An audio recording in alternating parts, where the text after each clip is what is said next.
ಮಾತಾಡ್ಕೊಂಡು ಮಾತು ಬರತ್ತಿಲ್ಲ. ಈ ಒಂದ್ ದಿನಕ್ಕ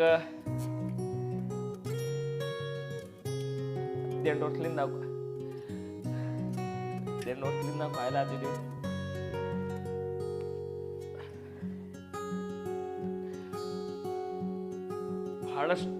ಬಹಳಷ್ಟು ಮಂದಿಗೆ ಇವತ್ತು ಕಣ್ಣ ನೀರು ಬಂದಿರ್ತೈತಿ. ಇವತ್ತು RCB ಫೈನಲ್ ಗೆದ್ದೈತಿ. ಪ್ರತಿ ವರ್ಷನ ನಾವು ಈ ಸಲ ಕಪ್ ನಮ್ದ ಅಂತಿದೀವಿ. ಈ ವರ್ಷ ನಮ್ದು RCB ಕಪ್ ಗೆದ್ದೈತಿ. ಕೋಟ್ಯಾಂತರ ಅಭಿಮಾನಿಗಳು ದೇವರಿಗೆ ಬಡ್ಕೊಂಡಿದ್ರು, ಹರಗಿ ಹೊತ್ಕೊಂಡಿದ್ರು.